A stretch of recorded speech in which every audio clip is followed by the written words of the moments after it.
Hola, ¿qué tal, amigas, amigos? Un gusto saludarles en este nuestro martes educativo, en un conversatorio académico más. Muy buenos días, muy buenas tardes o muy buenas noches, dependiendo el horario en el que estén sintonizando este conversatorio. La verdad es que nosotros contentos de poder coincidir esta tarde y saludo con mucho gusto a mis compañeros Ian, Luis y por supuesto muy privilegiados hoy de poder contar en este conversatorio con el maestro Pino Dueñas, a quien le damos la más cordial de las bienvenidas. Maestro, gracias por estar aquí. Y bueno, compartir con quienes siguen este conversatorio nuestros datos de contacto a los que nos pueden hacer llegar, ya saben, todas sus dudas, inquietudes, sugerencias, comentarios, aquellos temas que les gustaría fueran tratados en estos conversatorios, que sean de interés. Y bueno, justamente también recordarles que cuando se inscriben en estos conversatorios, pueden solicitar su constancia de participación misma que tiene valor curricular. Y sin más, bueno, pues el tema de hoy es interesante, yo creo que va a ser sumamente enriquecedor porque tenemos la presencia justamente del maestro Pino, a quien, bueno, es experto en el tema que hoy hemos elegido, que hemos denominado justamente con una gran interrogante y de acuerdo a los temas que hemos venido compartiendo a lo largo de estos últimos conversatorios, hoy nos enfocamos en las teorías de las competencias. Y bueno, justamente así hemos denominado el tema, con esa interrogante y pregunta que hemos denominado ¿y la teoría de las competencias? Para lo cual yo sé que Jan y Luis estarán de acuerdo en que le pidamos al maestro Pino nos haga favor de compartirnos una idea introductoria justamente a este tema, a este interesante tema, y bueno, a partir de su participación, nuestros compañeros puedan compartirnos también lo que han preparado para esta tarde. Adelante, maestro Pino, le escuchamos. Gracias, Asbeid, y gracias, Ian, maestro Luis. Bueno, pues las competencias son una serie de habilidades que podemos desarrollar los seres humanos y que tienen como característica principal que se pueden medir, verificar y que tienen ciertos indicadores de logro, ¿no?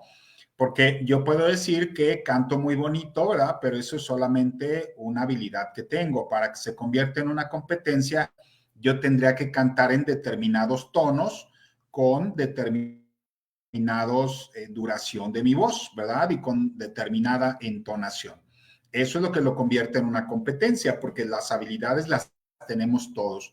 De tal manera que últimamente para las organizaciones ha sido importante ubicar la educación como un crisol de competencias que haga que los alumnos de lo que aprendieron en la etapa universitaria o de bachillerato lo puedan aplicar de manera fehaciente, ¿no? Y requerimos competencias porque, bueno, pues eso es justamente lo que tiene que ver con metas y con logros, ¿verdad? O sea, romper esta idea de que hay que memorizar las cosas porque sí o hay que tener mucho conocimiento que eventualmente no tiene una aplicación, ¿no? Entonces, los reyes de las competencias, pues son las denominadas competencias técnicas, ¿no? Donde yo puedo demostrar que sé manejar un vehículo cuando lo muestro, cuando hay una serie de indicadores, patrones o una ruta que yo puedo seguir.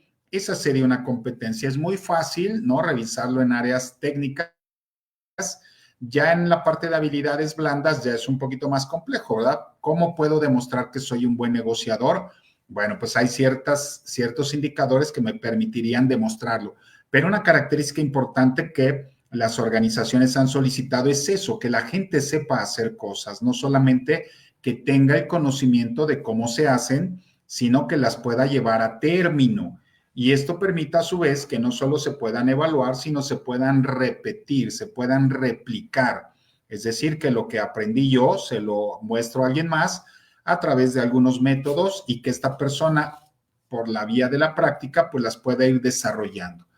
Me gustan mucho a mí las competencias porque a veces creemos que o tenemos estos viejos dichos que dicen que si vas a hacer algo bien, hazlo y si no, no lo hagas. O que hay que hacer lo mejor que puedas y llevarlo a lo excelente y que no haya errores. No, desde las competencias creemos que todo es aprendizaje y error, que es una serie de pasos que nos van a llevar a lograr una meta, pero con ciertos criterios de fracaso en algunas ocasiones, de limitaciones. Y bueno, la parte importante es que todo esto se desarrolla a partir de la práctica, es decir, que podamos nosotros continuamente sostener un comportamiento hasta que se convierte ya en un nivel de excelencia, ¿no? Cuando hablamos de todas las personas, por ejemplo, en el deporte, por poner un ejemplo, Michael Jordan hacía más de 1000 tiros, ¿no? A la canasta después de entrenar.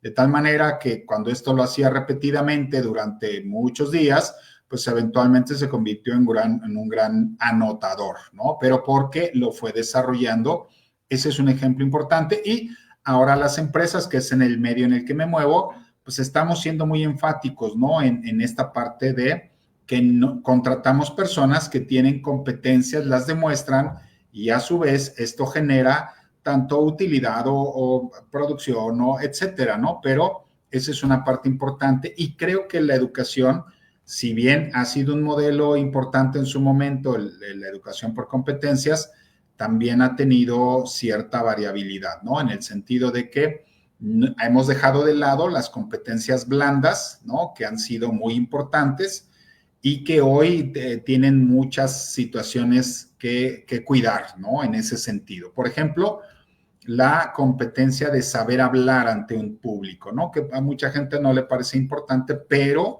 sí puede representar la diferencia entre un colaborador o un trabajador más competitivo y otro que no lo es tanto, ¿no? Y naturalmente, pues el sistema de evolución humana, pues va a buscar al más competente o a la más competente porque tiene un mayor nivel de logro. Bueno, con eso arrancaría yo.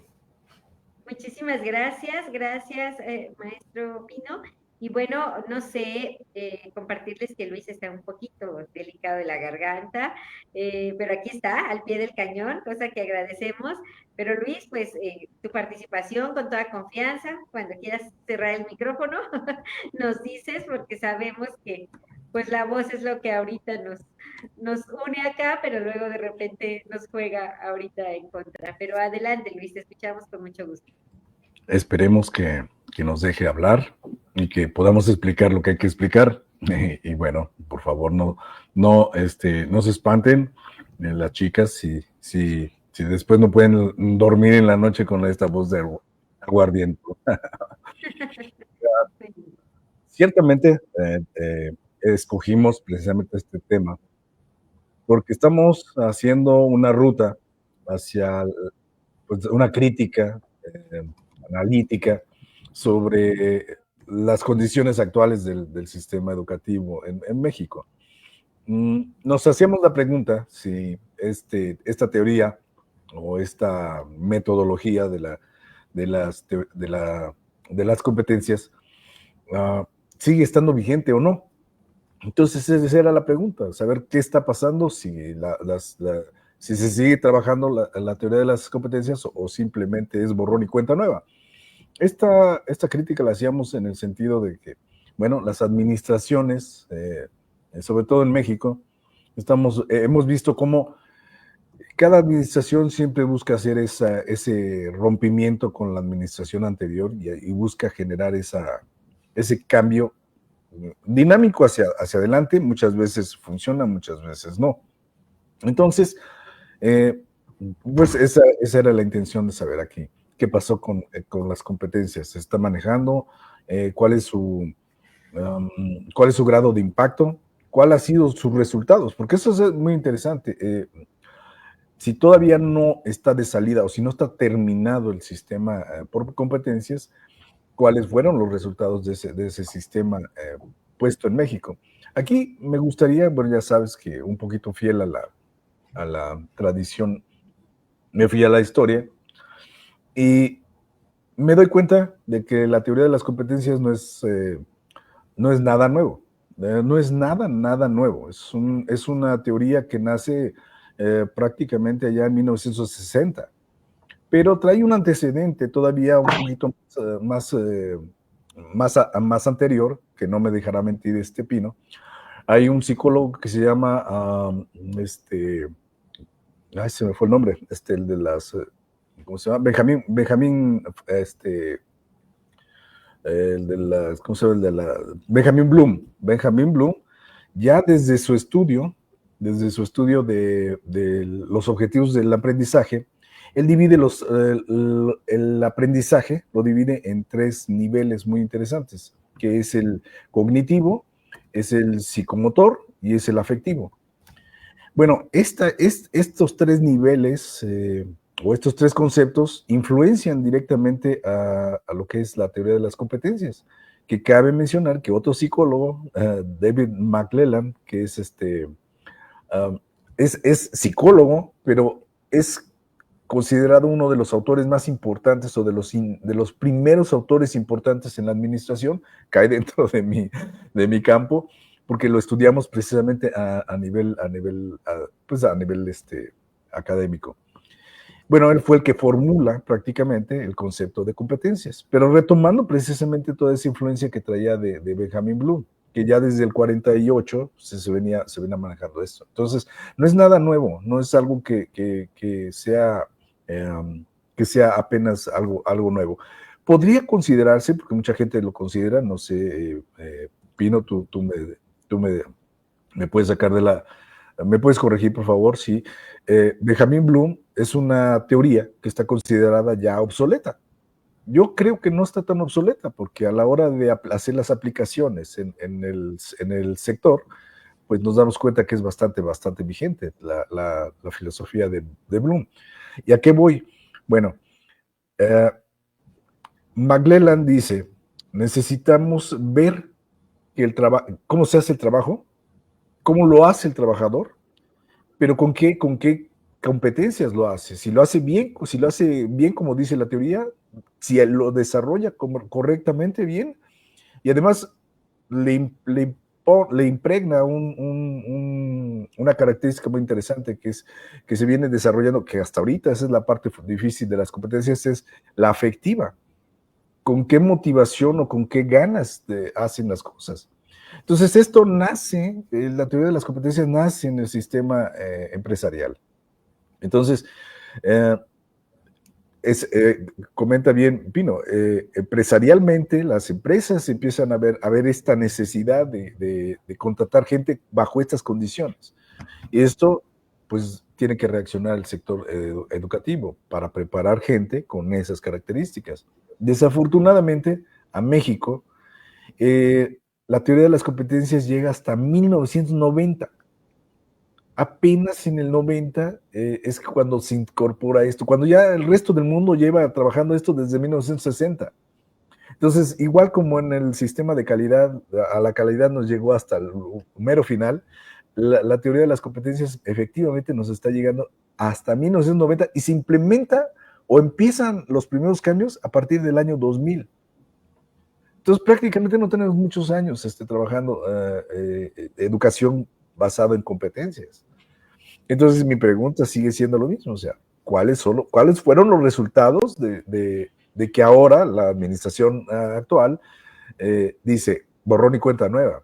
Ya, se acabó la teoría de competencias, pero y entonces, ¿qué evalúo? ¿Qué resultados voy a evaluar a partir de ese borrón y cuenta nueva?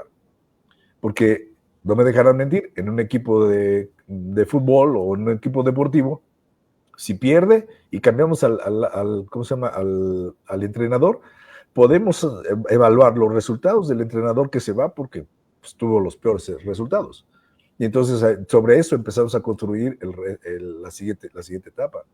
Pero ¿y aquí sobre qué estamos construyendo? Esa sería la pregunta. Entonces yo le paso la bola aquí a amigo Jan, que fue quien nos propuso este tema, para que nos conteste dónde andan la teoría de las competencias. Gracias Luis. Adelante Jan, te escuchamos. Gracias. Pues como siempre, un gusto estar aquí. Un gustazo sobre todo de tener la presencia de el doctor Pino, un honor totalmente. Sí, siempre es un gusto estar aquí compartiendo este espacio, maestra Sveid y maestro Luis. Bien interesante el tema porque precisamente yo lo estaba analizando en la maestría. Es un modelo de educación bastante completo, por donde lo quieran ver. ya que no solamente se identifiquen desarrollar las habilidades, sino que directamente encuentra esas áreas de oportunidad, ¿sí? Y precisamente me gustaría rescatar algo bien importante que es recordando el texto de La educación encierra un tesoro de Jacques Delors. Pues justamente se basa bajo los cuatro pilares que vendrían siendo el saber hacer, el saber ser, el saber convivir y el saber. Es decir, no solamente se enfoca en conocimientos directamente teóricos, sino que implica mucho toda esta cuestión de habilidades blandas, habilidades teóricas, habilidades técnicas, ¿sí? Porque precisamente se hace como esta, o bueno, se venía haciendo esta crítica desde hace unos años para atrás, en donde teníamos corrientes más que nada utilitaristas, ¿no? Por así decirlo, más estructuralistas, tipo pragmatismo, etcétera, en donde se buscaba pues precisamente el resolver ciertas, ¿cómo decirlo? Vaya, el hacer cosas útiles, ¿sí? Resolver problemas que en verdad la sociedad tiene presentes, ¿sí? A diferencia de ciertas filosofías como la falacia naturalista, en donde pues, básicamente se hace mención de esto, en donde deben de dejarse de tomar en cuenta preguntas atrapatontos o preguntas que no tienen ninguna utilidad y debe de darse este enfoque a la educación para verdaderamente hacer un bien a la sociedad. Eh, y justamente pues John Dewey, uno de los padres fundamentales bueno, uno de los padres que formaron los fundamentos de la teoría pragmatista, o de la filosofía pragmatista, hace mucho mención de esto, al igual que otros autores, de los cuales no recuerdo su nombre, pero precisamente las competencias no solamente van en función de eso, no solo van en función de lo útil, sino que van más allá de ello, ¿sí? También, pues directamente te prepara para las decisiones de la vida cotidiana, te prepara para las situaciones que vas a vivir día con día, fomenta tu pensamiento crítico, tu creatividad y tiene este enfoque constructivista en donde tienes esta cierta autonomía, tienes esta cierta libertad para tú poder como estudiante explorar lo que te rodea y no solamente basarte en lo que el maestro te enseña, ¿sí? Y es otra de las grandes ventajas que al menos yo visualizo mucho en las competencias, que es que se centra en el alumno. Tenemos en modelos de educación tradicional en donde la fuente de atención es exclusiva del docente. Está el docente y solamente es el docente y el alumno es un mero receptor. Pero las competencias vienen un poquito como a cambiar esta perspectiva y a decir, no, espérate, el alumno es el que tiene que ahora tomar la batuta y explorar bastante pues todo el conocimiento, haciendo del maestro un mediador, un facilitador y desde luego ya no se convierte como tal el protagonista, el docente. Y también tiene otra enorme ventaja y algo que me gustaría rescatar mucho, que es precisamente la flexibilidad, ya que no solo no es tan duro, no es tan rígido, sino que se adapta a diferentes elementos contextuales.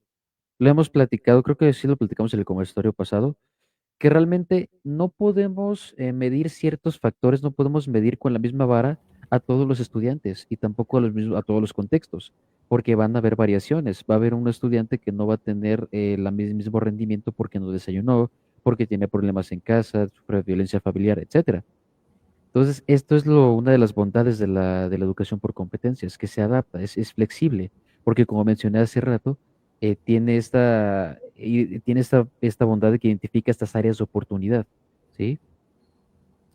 Y precisamente el enfoque por competencias también tiene otra ventaja que estuve analizando con el maestro Bernabé, saludos, que precisamente, mm, ¿cómo plantearlo? Al momento de ser flexible, no solo estoy hablando de que se adapta al contexto en cuestión de los alumnos, sino que también se adapta al contexto de los recursos, de los materiales, porque también es otro detalle muy importante, que es, tú no puedes tener un enfoque meramente, ¿cómo decirlo? Tú no puedes tener un enfoque meramente pragmático, enfocado exclusivamente a utilizar ciertos elementos cuando no se tiene a la disposición. No puedes enfocar, vamos a poner una clase de ingeniería, ¿no? Que es mi especialidad, mi campo. Tú no puedes implementar un enfoque pragmatista en la ingeniería, hablando de temas de ingeniería, tú no puedes dar una clase sobre termodinámica si no cuentas con algunas herramientas básicas, si no cuentas con material didáctico, como pueden ser libros, videos, tutoriales, etcétera. Y desde luego, si no cuentas con docentes con experiencia, que también a fin de cuentas es un recurso, ¿sí? Y traspolándolo un poco a lo que mencionas del ejemplo empresarial, desde luego que las competencias precisamente sí se desarrollan en base a eso, porque al menos en la experiencia que he adquirido en estos años de trabajar con diferentes empresas y de estar ahí presente, sí es meramente lo que se busca. ¿Qué es lo que busca una empresa? Un empleado competente, es decir, un empleado que tenga ciertas características tanto de conocimientos como físicas y mentales para poder desenvolver su tarea. Es decir, no estás buscando como tal un empleado perfecto, sino al empleado más capaz, al empleado más competente, aquel que cumpla con tus estándares, aquel que cumpla con tus requisitos y aquel que cumpla con, ¿cómo decirlo? Pues sí, vaya, con ese nivel de exigencia que tú le estás pidiendo, ¿vale? Porque actualmente, sobre todo, y es una de las críticas más atrevidas que hago sobre la nueva escuela mexicana, el nivel de exigencia ha bajado muchísimo. Por lo tanto, ya no hay una competencia como tal dentro de los estudiantes, ¿sí? Sino que al contrario, pareciera que lo que se está buscando es empleados menos competentes, pero más manipulables, en lugar de empleados verdaderamente competentes, ¿no? Y eso es algo que sí me ha puesto a pensar mucho. Y que precisamente yo lo estoy viendo mucho porque tengo familiares pues que están pequeñitos todavía y que van, la más grande va a la prepa y la más chiquita va apenas en segundo de primaria, creo. Y algo que he notado mucho es que si bien sí su enfoque es más humanista y no va tan enfocado a las ciencias exactas o ciencias duras, bueno, ciencias formales, perdón, sí baja mucho este nivel y pareciese que medio quieren retomar las competencias, ¿vale? Pero aquí me gustaría lanzar una pregunta. Desde su experiencia, me gustaría plantearles dos preguntas. Es, si se llegara a retomar el enfoque por competencias, ¿no podría llegarse o no podría llegar a un punto en el que pueda volverse demasiado instrumentalista o es decir, que se enfoque más en el hacer que en la reflexión? Esa sería la primera pregunta. Y la segunda sería, eh, este enfoque por competencias, desde luego, requiere una amplia labor del docente. ¿No se estaría sobrecargando de trabajo a los docentes? ¿Qué opinan, maestros, al respecto, doctor Pino? Gracias, gracias. Y adelante, maestro Pino, lo escuchamos. Sí, yo creo que una parte importante que no debemos de perder de vista es que efectivamente las competencias son exigentes para el cuerpo docente, ¿no? En general para todo el sistema, porque lo que queremos no solamente es ser productivos, sino generar cambios, ¿no? Entonces, si es más exigente, sí nos podemos convertir en utilitaristas, ¿no? Porque todo tendría que ser con algún objetivo, alguna finalidad, ¿no? Sin embargo, también es importante saber, y apelo aquí a la pirámide de Maslow, la pirámide de Maslow requiere en los primeros dos niveles las competencias, es decir, la primera competencia que tenemos que desarrollar es la de sobrevivir, ¿no? Y es una de las limitaciones que tenemos ahora. Tenemos jóvenes en nuestro seno familiar que de pronto no saben sobrevivir, no saben andar en la calle, no saben andar en combi, no saben cocinarse para sobrevivir, no saben resolver problemas, ¿no? Muy básicos del gas, de cómo se compra el mandado, de cómo se hace una planeación financiera, ¿no? Para sobrevivir. Entonces, es importante saber que esta parte utilitaria sí es necesaria como cultura y como sociedad, porque si no, no vamos a ser competitivos contra otras sociedades, ¿verdad? Pero ya pasando el tercer nivel, donde hablamos ya, y como lo plantea Maslow, de necesidades ya sociales, más afectivas, en algunos casos ya de carácter de autorrealización, ya las competencias no resultan tan efectivas, ¿no? Porque no podemos establecer un estándar para ser felices, ¿verdad? O para el uso de los valores. Entonces, bueno, pero lo importante es eso, que las competencias y su educación tienen una parte muy importante a la hora de generar un desarrollo propositivo, ¿no? Que seas capaz de competir por situaciones de autocontrol y autodominio que fuesen pues básicas, ¿no? En su momento. Esto es lo que yo podría agregar. Y ahí es donde va también nuestra reflexión, ¿no? Las competencias no solamente son funcionales en la educación, son también muy importantes en casa, ¿no? Desde algo muy básico, ¿no?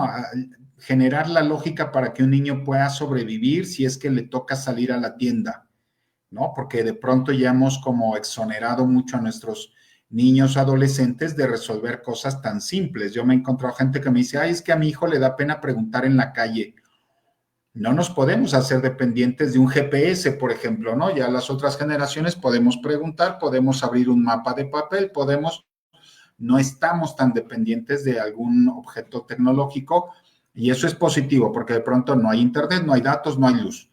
Entonces, son elementos que creo que son básicos en esta parte de generarse esta posibilidad de poder ser competitivo para, primero, la sobrevivencia. Ese sería mi comentario. Gracias, maestro Pino. Adelante, Luis, te escuchamos. Gracias, Asbedi. Bueno, pues sí, definitivamente estoy totalmente de acuerdo. Yo creo que las competencias hablar de competencias es como hablar de las características de una persona, ¿no? Yo creo que cuando hablamos de las características de una persona, sabemos que estamos hablando de su aspecto físico, sus características emocionales, sus valores, etcétera. Entonces, también estamos hablando de las competencias. Creo que las competencias no las podemos desligar del ser humano, definitivamente no. Porque una vez que han pasado varios autores trabajando estos conceptos, entendemos que el accionar de una persona va en esos 3 sentidos, o 4, los que sean. Es decir, si hay necesidad de, si hay necesidad de tener el conocimiento, y hay necesidad de saberlo aplicar, y también hay necesidad de ser crítico, de saber si esa aplicación fue correcta o no fue correcta. Al día de hoy, pues el mundo global nos está pidiendo que nosotros capacitemos a los chicos en análisis crítico. ¿Cómo va a haber análisis crítico si no entienden la forma procedimental? Necesitan por fuerza entender, por lo menos entender el aspecto procedimental. Son buenos aprendiéndose la cosa de memoria, pero a la hora de la práctica, a la hora de la aplicación, ya resulta muy difícil para los chicos hacer la implementación. Lo dice ahorita muy bien Pino. No son capaces de preguntar por teléfono, porque les da pena. Pero es que nunca lo han hecho, o nunca lo han intentado, o sea, no han bajado a la práctica el cómo hacer una negociación vía telefónica. Mucho menos les vamos a poder pedir que nos digan si la encuesta debe ser telefónica o no, porque ese es análisis crítico. El análisis crítico dice, estamos en un ambiente, estamos en un ámbito en el cual es probable que podamos hacer la entrevista telefónica. Pues tiene que ser crítico, tiene que haberlo practicado, tiene que decir, no se puede porque esto, por esto y por aquello. Entonces el conocimiento es completo. De hecho, hay por allí, vi un ensayo muy interesante. Ahorita se me escapó el nombre del ensayo, pero propone lo siguiente: las competencias no son reduccionistas, sino en un marco holístico son muy amplias. ¿Y qué quiere decir el autor con esto? Que la competencia va a ser tan amplia como sea el ámbito. Si nosotros solamente pensamos en forma reduccionista, el chico tendría que saber cómo contestar el teléfono y ya, punto, eso sería hasta allí. Pero en un punto de vista crítico, yo podría preguntarle como les comento, o sea, este ámbito es bueno para hacer una encuesta telefónica, y entonces él tendría que discernir si el campo es óptimo o no. Creo que competencias, definitivamente comparto la visión de Pino, en el sentido de que no la podemos desligar prácticamente de la educación. Entonces yo insisto, vuelvo a repetir y vuelvo a dejar planteada la pregunta. ¿Cómo la escuela va a construir nuevas competencias a partir de qué resultados. Y las competencias nos tienen que dar resultados, nos tienen que informar algo, cuantitativo, cualitativo, como quieran llamarlo, pero nos tiene que dar un resultado sobre el cual nosotros podamos ya sea corregir, quitar o mejorar. Pero, ¿cómo construyo a partir de la nada? Y además ahora hay que quitar civismo, hay que quitar ciencias, hay que quitar matemáticas, entonces no sé qué vamos a evaluar. Creo que la estadística que pusimos en la semana pasada, ya saben hacia dónde va. Entonces, yo lo dejo aquí a la mesa esa pregunta. ¿Necesitamos valorar lo que ya se hizo? Creo que los que están ya en funciones, pues se están dando ya los resultados de esa preparación. Pero ¿y entonces sobre qué vamos a empezar a construir? Porque esto es borrón y cuenta nueva. El cambio es, quítame esto y vamos a empezar con esto, con humanismo. ¿Humanismo de qué? Esa sería la pregunta, ¿no? Mi intervención. Muchas gracias Luis. Quizá me voy a salir un poquitín del tema, pero al escucharles reflexionaba yo lo que compartía el maestro Pino respecto de cómo se pide, ¿no? O se le puede decir a un chico, me remontaba yo a las famosas solicitudes de empleo, ¿no? Las clásicas que llenabas y que te decían, había como un apartado, ¿no? Que decía, ¿está dispuesto a viajar? O algo así, ¿no? ¿Cuándo? O algo así. Entonces, Sí. ¿cómo eso? O sea, nunca lo había razonado. Si tú dices sí, ¿qué implica, no? También, o sea, que la persona entonces es totalmente independiente y capaz de poder vivir solo, quizá en un primer momento, ¿no? O sea, tu hijo se fue, está metiendo una solicitud de empleo y está diciendo, puede viajar. Y va a decir, sí. Y que debe de llevar esos cimientos justamente de los que hablaba incluso el maestro Pino por simples o sencillos que fueran como el hecho de sobrevivir justamente, ¿no? O sea, tomar un taxi, saber cómo, ¿no? O sea, abrirle justamente la llave del gas, cocinarse, lavar su ropa, en fin, porque todo eso implica, y me remitió un poquito también al papel fundamental que debe jugar la familia, justamente, ¿no? El entorno, primero, o sea, el primordial, porque decías tú ahorita, Luis, ¿qué le dejan, ¿no? A la institución, cómo, a partir de qué razonamientos, ¿no? Sin embargo, también lo que como papás tenemos en ese sentido de responsabilidad. Y hoy hemos escuchado tanto de este tema de esta generación de cristal, ¿no? Que ya no puede uno decirles nada porque, pero justamente tan impuestos a esa, y ustedes corríjanme con la experiencia, pero a esa inmediatez, a ese lo resuelvo con un clic, aquí está la tarjeta, pon la tarjeta, haz la compra en línea, la comodidad, ¿sí me explico? O sea, todo lo que para ellos sea fácil. Y yo no quisiera dejar pasar esta oportunidad, este momento, para preguntarle al maestro Pino directamente cómo lograr articular justamente los procesos de formación con el mercado laboral. Yo creo que esa también es una tarea fundamental, como lo decía Luis, porque hoy por hoy quizás es el reto, ¿no? De cómo lograrlo, porque bien lo decía Luis, ¿qué le dejan a la institución? Ok, si yo también como mamá o papá, no todo lo va a ir a aprender en 4 semestres o en 5 o en 8, o sea, no es así, o no depende solamente de eso, ¿no? ¿Cuántas veces hasta yo decía hoy en la mañana, por ejemplo, entré a una oficina, dije buenos días, y igual bien que no contestó?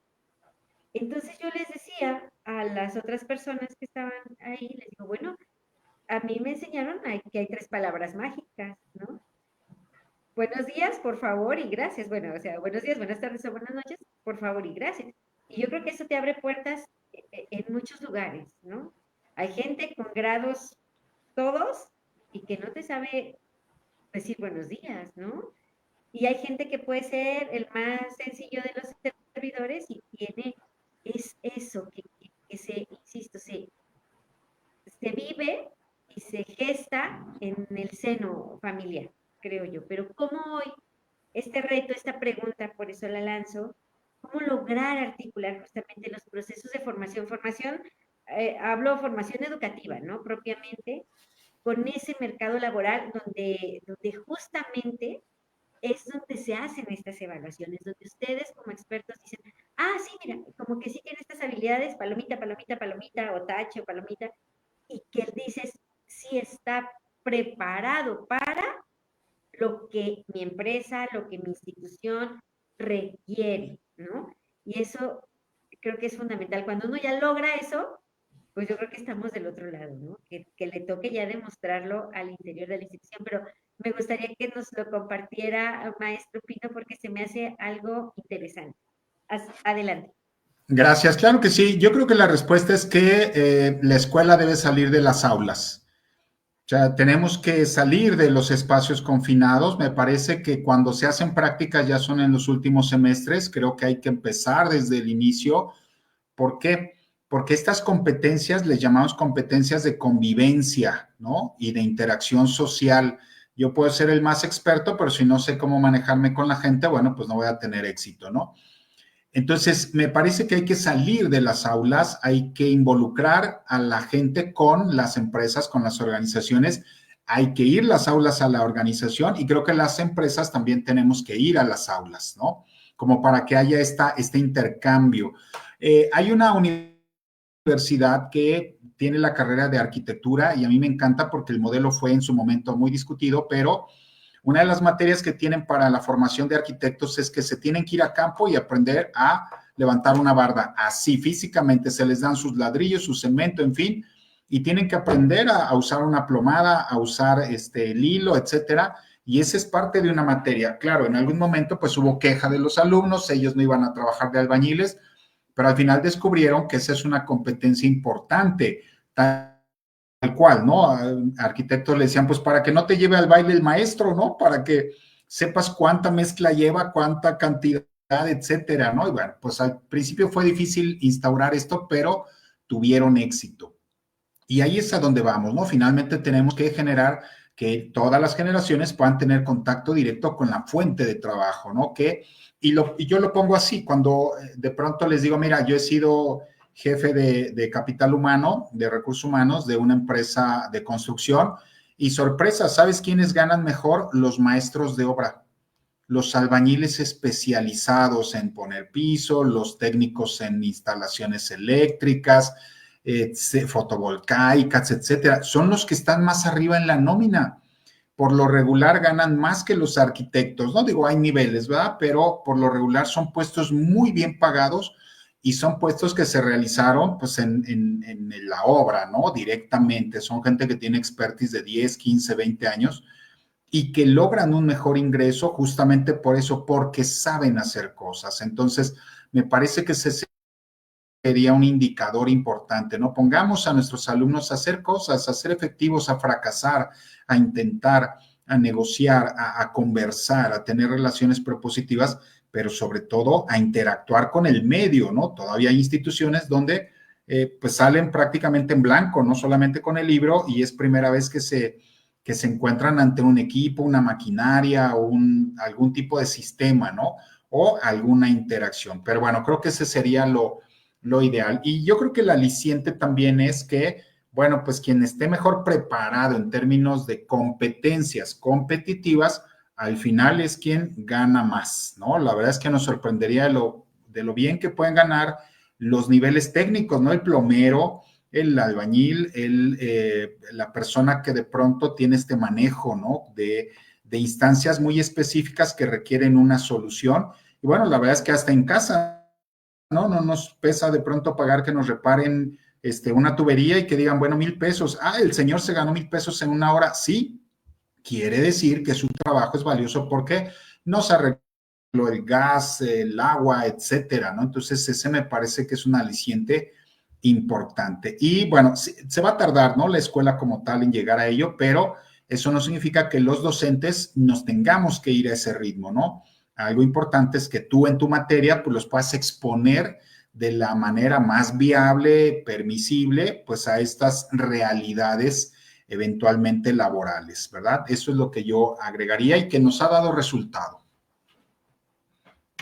Muchas gracias, maestro Pino, muy interesante. Luis, adelante.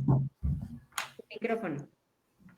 Perdón. Y si me permites complementar lo que dice Pino con respecto a pues ese intercambio entre la empresa y la escuela. La escuela también tiene que abrir sus posibilidades de campo. ¿Qué pasó en 2019? Más bien en 2022, que se terminó el COVID-19, todos regresamos al mismo sistema.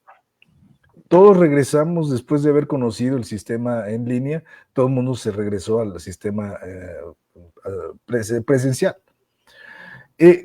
Quizá hay un círculo vicioso entre la escuela y los alumnos, porque los alumnos mismos querían regresar al sistema presencial y la escuela como que pues más fácil para ellos, no necesitan mayores controles que los que tienen en el aula, ¿no? Porque ahí los tienes visibles, ahí los cocoteas y ahí no se te mueven de ahí. Pero, ¿qué pasa el día de hoy?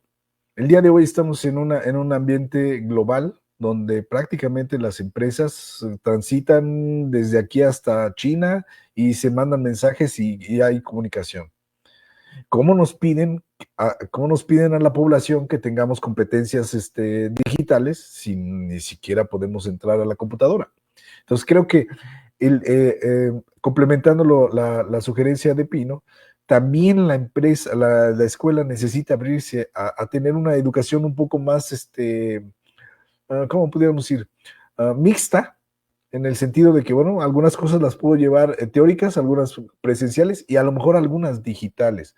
En la red y desde hace mucho hay unas cosas que llaman simuladores, que son un software especializado para lo que quieres que aprenda el alumno, ¿no? Entonces yo pienso que si nosotros empezamos a utilizar ese tipo de material, pues también podemos generar otras habilidades que son las que están requiriendo allá afuera los muchachos.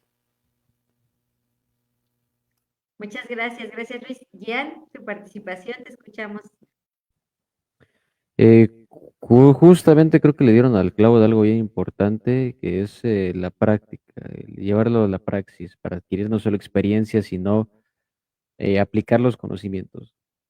Precisamente ahorita estaba checando aquí uno de los documentos que me pasaron, uno que analizamos en la maestría, y es bien curioso cómo es que hay cantidad infinita de instrumentos y estrategias de evaluación con diferentes enfoques, desde enfoques cualitativos hasta enfoques cuantitativos, y que cada método de evaluación pues va teniendo un diferente fin, una diferente finalidad, un diferente uso.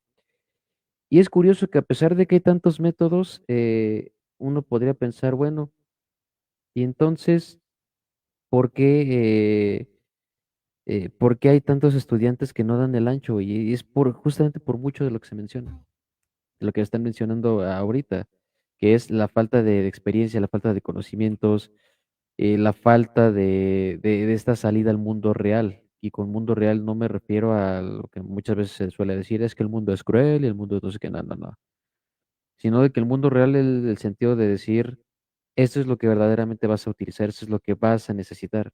Ajá.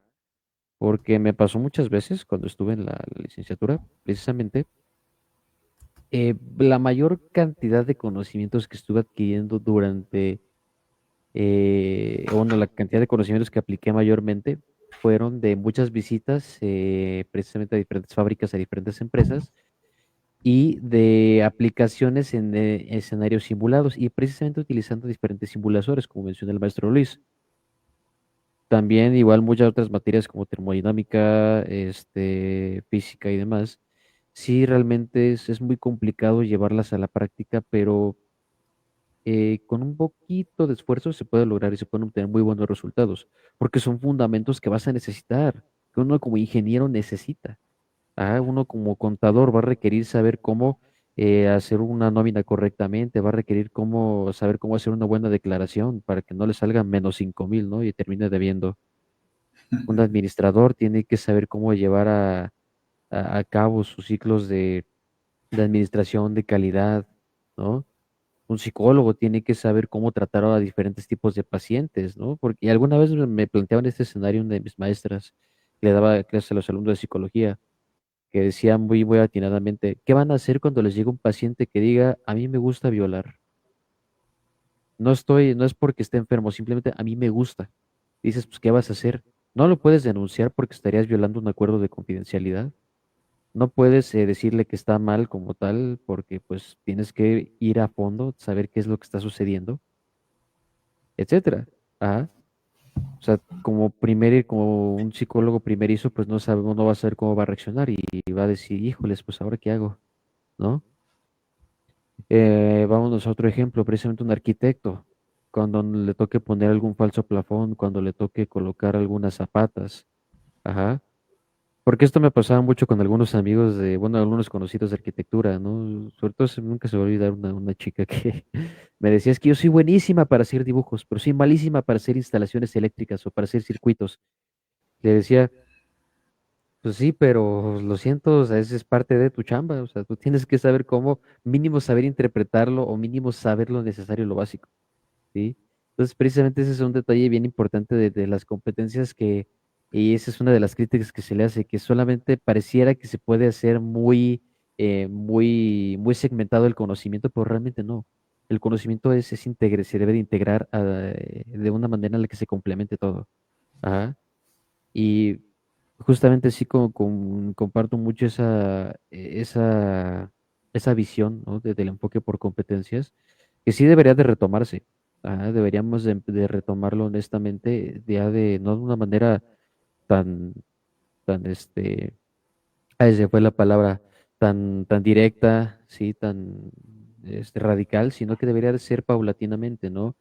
Precisamente porque hoy en día se carece de mucho pensamiento crítico, de mucho sentido común, se carece no diría de rudeza, pero sí se carece mucho de vaya, ¿cómo decirlo sin que suene tan feo? También se carece del engrandecimiento o del reconocimiento del verdadero esfuerzo y se romantiza y se engrandece la estupidez, ¿sí? Tenemos a muchos influencers que pues lamentablemente tienen mucho alcance a las masas y esto pues da una visión equivocada de muchos fundamentos o de muchos conceptos de la vida. Ajá. Hoy en día es muy común ver muchos memes en donde dicen es que me va mejor si vendo tacos que si me dedico a estudiar una carrera profesional. Ajá. Y dices, pues no va tanto por eso, ¿no? O sea, bien lo que va a decir el doctor Pino, el maestro Pino. Un maestro de obra puede ganar más que un arquitecto. Dices, pues sí, pero los enfoques van distintos y aparte el maestro de obra tiene tanta experiencia desarrollando tales proyectos, desarrollando tales habilidades, por lo tanto no es cualquier persona. Ajá.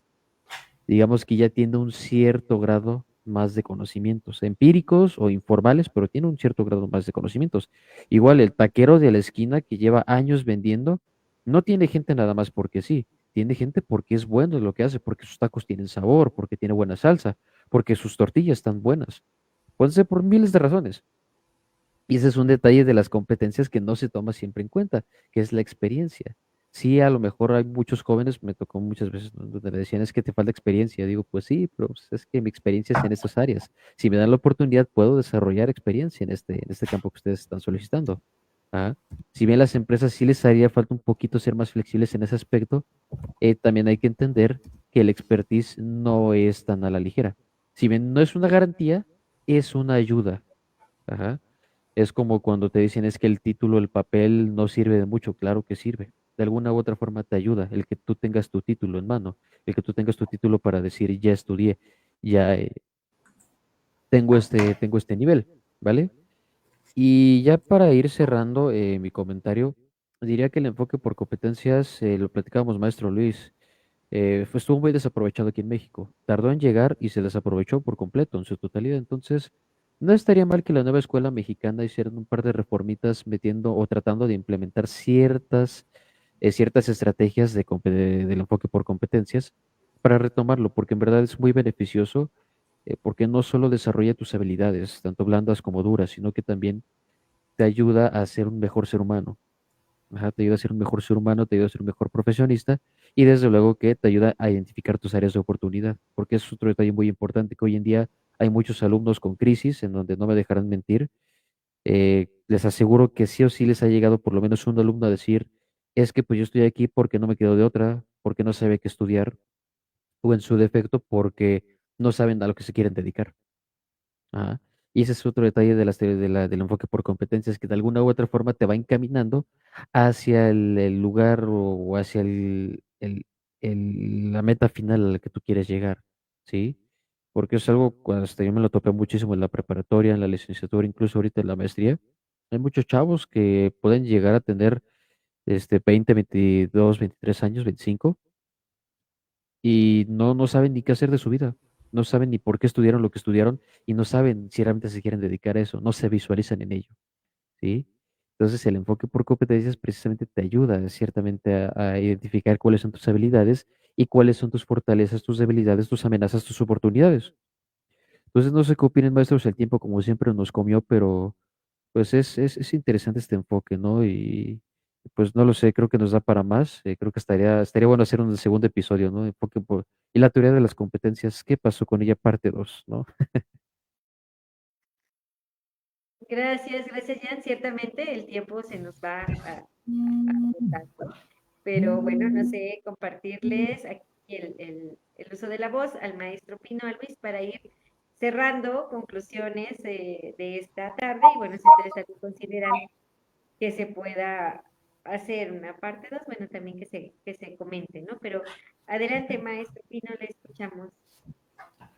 Pues algo que se me hace a mí muy práctico es empezar a generar cierto nivel de aprendizaje de competencias desde casa, ¿no?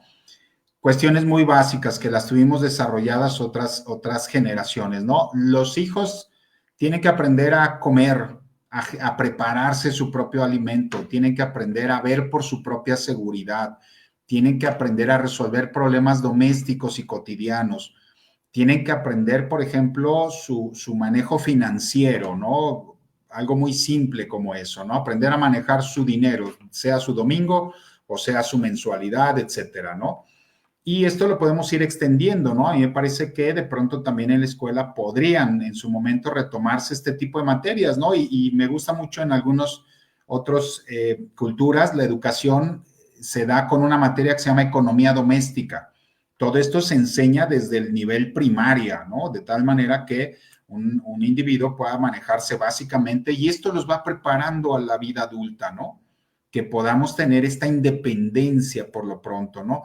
Una de las grandes limitaciones de la gente que se va a estudiar fuera de su casa no es el estudio y la exigencia, es que no saben vivir solos. No sabemos vivir sin mamá, sin papá, sin la solución que nos pone. Entonces, bueno, yo le apostaría mucho por lo que yo he dado en llamar economía de sobrevivencia, ¿no?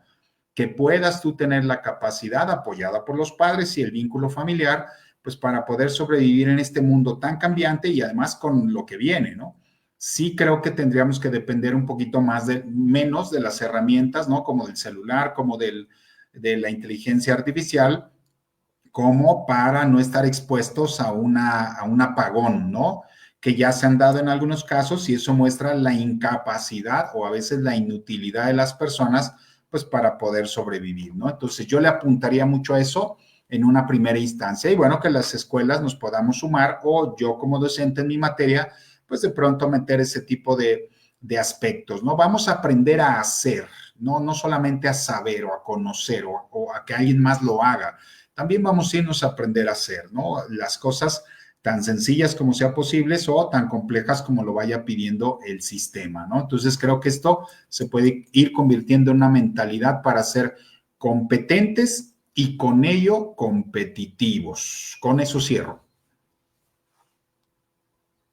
Muchísimas gracias, gracias, maestro Pino. Y Luis, te escuchamos. Adelante. Pues gracias, gracias, Asbedi. Y bueno, yo también aplaudo la moción de Pino, porque sí, yo también pienso que desde la casa debemos de aprender.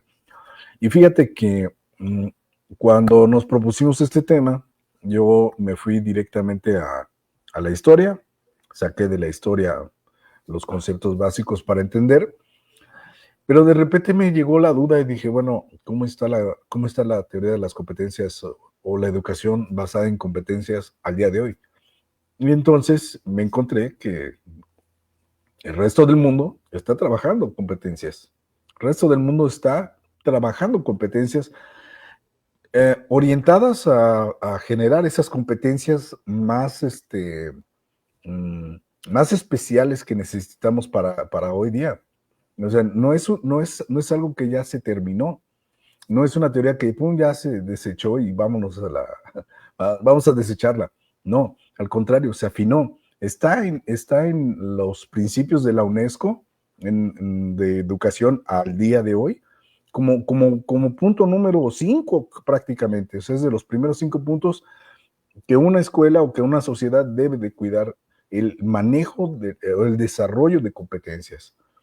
Entonces, definitivamente creo que esto va a ser para siempre. Y uh, entre la literatura que estuve buscando, me cayó otra duda y dije, bueno, ¿y cuándo cerraron competencias en México? Y entonces no encontré ningún dato que me dijera que hasta tal fecha se acabaron las competencias en México. Y entonces opté por a usar la inteligencia artificial y le pregunté directamente a la inteligencia artificial, fecha en que ya se terminó las competencias, la teoría de competencias en México. ¿Y sabes cuál es la respuesta de la inteligencia artificial? Se quedó en blanco. No me contestó. No me contestó, no me dio ningún dato. ¿Qué quiere decir? Que esto es vigente. Definitivamente esto está vigente. Nuestras autoridades no saben lo que hicieron, no supieron dónde quedó la bolita. La bolita la tenemos nosotros aquí. La tenemos que seguir trabajando. Y con eso sirve. Muchas gracias, gracias Luis. Ian, pues un mensajito antes de terminar el programa, te escuchamos. Claro, claro, pues como siempre, es mi invitación, nunca lo voy a dejar de dar, siempre invitarlos a que lean, a que se cultiven, a que se eduquen. Y si algo que mencionan es bien importante, hay que aprender a vivir, no solamente hay que aprender teoría y práctica de la escuela, sino que hay que aprender realmente a vivir, hay que aprender a, incluso hasta apreciar lo que nos sucede, ¿no? Apreciar en qué sentido de realmente obtener una experiencia verdadera. Es decir, que hoy me quedé con 5 pesos únicamente para el día y pues, ¿qué voy a comer? No, pues aprende de eso, disfruta ese momento y tómalo como un aprendizaje. Porque hay mucha gente que dice, es que pues tuve la crisis y ¿qué aprendiste? Se quedan en blanco, ¿no? Entonces, no solamente es que te pasen las cosas porque te pasen, sino que trata de aprender de ello y trata de obtener siempre el máximo jugo de todo lo que te sucede. Sí, desde luego que tenemos que practicar en casa esta educación informal, porque lamentablemente se viene una generación de muchos papás que tienen 2 trabajos, o sea, que mamá y papá trabajan, por lo tanto no pueden tener el tiempo de educar a sus hijos. Y también se vienen generaciones en donde los padres, pues lamentablemente, pues, tuvieron hijos a muy corta edad. Por lo tanto, ni ellos carecen de madurez y de entendimiento sobre la vida, por lo que va a estar medio complicado, pero sí sería un llamado a muchos padres de familia de no dejar de perder estas costumbres. Ajá. De no dejar de perder este tipo de educación informal que finalmente es lo que va a dar ese pie a que verdaderamente se generen esas competencias. Concurro mucho en esa cuestión, porque finalmente y justamente estudiando a Lacan un poquito, sí se menciona algo bien importante, que nosotros como seres humanos muchas veces vamos a tender a ser egoístas. Ajá, y también se hace mención en precisamente, ahí no me recuerdo, creo que es con Schopenhauer, que muchas veces al ser egoístas eso nos genera un sufrimiento propio.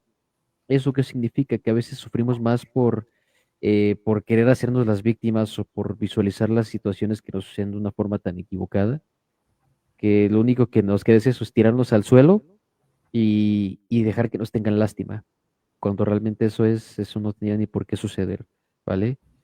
Y pues como siempre, pues invitarlos a que se vean todo el programa. Si es que ha llegado únicamente a esta parte del en vivo, véanse el programa porque está muy bueno. Pues nada, siempre invitarlos a que lean, a que no se queden en donde mismo, a que sean mejores. Recuerden, el único rival al que tienen que superar es a su yo del día anterior o del mes anterior o del año anterior. ¿Sí? Yo con eso cierro. Muchísimas gracias. Gracias, Jan. Por supuesto, agradecer especialmente al maestro Pino. Muy enriquecedor el que nos haya acompañado esta noche. Ojalá que sea más seguido. Siempre bienvenido. Y por supuesto también a Jan, a Luis, gracias, gracias por esta noche estar acá, por hacer de este programa siempre algo productivo para, pues para nosotros y también para quienes nos siguen en el programa. Y recordar a nuestro auditorio que tenemos una cita el próximo martes en punto de las 7:30. Hasta la próxima y que tengan una excelente noche. Gracias.